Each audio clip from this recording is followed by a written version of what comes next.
Koratty service സഹകരണ bank തെരഞ്ഞെടുപ്പിൽ ഇത്തവണ സ്വതന്ത്ര മുന്നണിയും മത്സരിക്കുമെന്ന് ഭാരവാഹികൾ വാർത്താ സമ്മേളനത്തിൽ അറിയിച്ചു. നിലവിലെ ഭരണസമിതിയുടെ സഹകാരി വിരുദ്ധ നിലപാടിൽ പ്രതിഷേധിച്ചാണ് സ്വതന്ത്ര മുന്നണി മത്സരത്തിന് ഒരുങ്ങുന്നതെന്നും ഇവർ പറഞ്ഞു. ഭരണകക്ഷി നേതാക്കളുടെ ബന്ധു നിയമനം ദൂർത്തടിച്ച് ഡിവിഡൻഡ് കുറയാനുള്ള സാഹചര്യമൊരുക്കിയതായും ഇവർ ആരോപിച്ചു.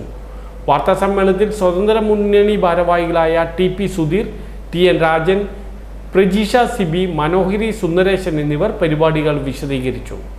ഇവിടെ കൊരട്ടിയുടെ സമീപ പ്രദേശത്തുള്ള എല്ലാ പാടശേഖരങ്ങളിൽ നിന്നും നെല്ല് സംഭരിച്ച് നമ്മൾ തന്നെ അരി ഉൽപ്പാദിപ്പിച്ച് സംഘത്തിലെ മുഴുവൻ മെമ്പർമാർക്കും മിതമായ നിരക്കിൽ പൈസ എത്തിക്കാൻ ആവശ്യമായ ഒരു വലിയ പ്രോജക്റ്റ് ഞങ്ങൾ ഇതിനോടൊപ്പം വിഭാവനം ചെയ്തിട്ടുണ്ട്.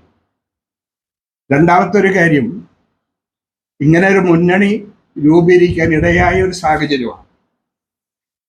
3-4 ആളോ തീരുമാനിച്ചതല്ല, കൊരട്ടിയിലെ സഹകാരികളുടെ തീരുമാനമാണ് ഒരു ഭരണമാറ്റം കൊരട്ടിയിൽ ഉണ്ടാവണം. ഇന്ന് അവിടെ എന്താ നടക്കുന്നത് എന്നതിനെ സംബന്ധിച്ച് ആധികാരികമായ ഒരു വിവരം നമുക്കില്ല. പുറത്തൊരുപാട് ചർച്ചകൾ നടക്കുന്നതാണ്. അതിൽ ഒരു കാര്യം നോട്ടീസിൽ വ്യക്തമായിട്ട് പറയുന്നുണ്ട്. ഇന്ന് ആ സഹകരണ പ്രസ്ഥാനം ഒരു പാർട്ടിയുടെ കുടുംബസ്വത്ത് എന്ന നിലവാരത്തിലേക്ക് അതപ്പതിച്ചിരിക്കുക. 53 നിയമനങ്ങൾ അവിടെ നടന്നത് മുൻ MLA അടക്കമുള്ളവരുടെ മക്കളും CPM നേതാക്കന്മാരുടെ ഭാര്യമാരും ഒക്കെയാണ് അനധികൃതമായി അവിടെ ഉദ്യോഗത്തിൽ കയറിയിട്ടുള്ളൂ. 590 സഹകരണ സംഘത്തിൻ്റെ തെരഞ്ഞെടുപ്പ് ഈ മാസം 28-ാം തീയതി നടക്കുകയാണ്. നിലവിലുള്ള ഭരണസമിതി 37 വർഷമായിട്ട് ഇടതുപക്ഷം ആണ് ഭരിച്ചുകൊണ്ടിരിക്കുന്നത്.